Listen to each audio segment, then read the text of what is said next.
agora nós vamos estar respondendo a primeira questão da prova relativa aí aos textos lidos, tá? A primeira questão diz assim: ao abordarem o tema memória em seus variados aspectos, os textos que compõem a prova apresentam pontos em comum, mas também diferenças. Nós vimos ali que todos os textos apontam ali falando sobre a memória, né?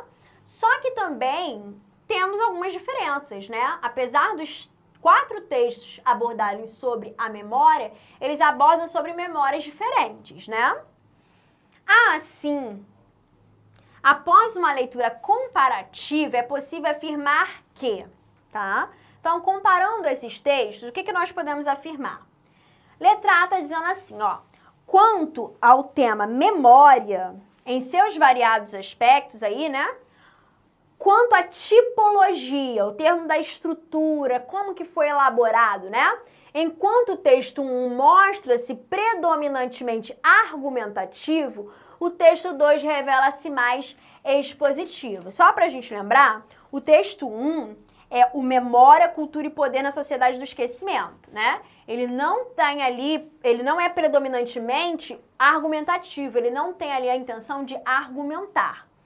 Assim como o texto 2 não tem a intenção ali de expor, tá?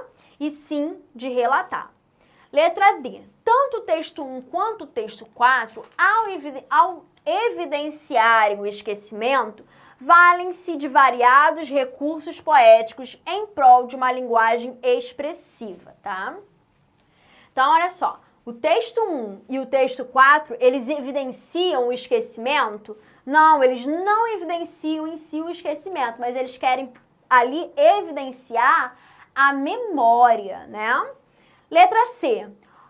Tanto o texto 3 quanto o texto 4 defendem a importância de preservarmos pela memória experiências dolorosas do passado.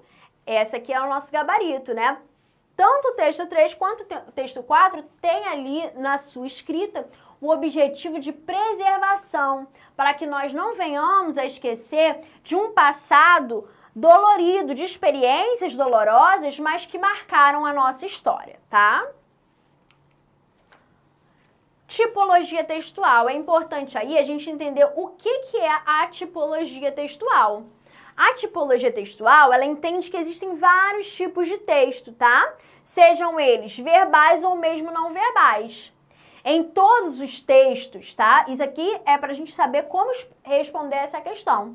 Em todos os textos, nós temos a presença de um discurso, isto é, a ideia, ela tá na essência daquilo que nós queremos transmitir para quem vai estar ouvindo, para quem vai estar lendo, tá? Então, os aspectos constitutivos de um texto apresentam diferenças. Existem textos que nós temos a intenção de contar algo, existem textos que a gente tem a intenção de descrever algo, existem textos que a gente tem a intenção aí de argumentar, informar e outros objetivos mais, tá? Então, diferentes tipos de texto apresentam diferentes características. Estrutura pode ser diferente, a construção das frases podem ser diferentes, assim como a linguagem, o vocabulário, os tempos verbais. Por exemplo, num texto narrativo, você vai reparar que os verbos vão estar conjugados ali como? No passado, né? Existem referências, diferentes relações de lógica, modo de interação com o leitor e outros aspectos mais. Tudo isso está dentro daquilo que nós chamamos de tipologia textual, tá?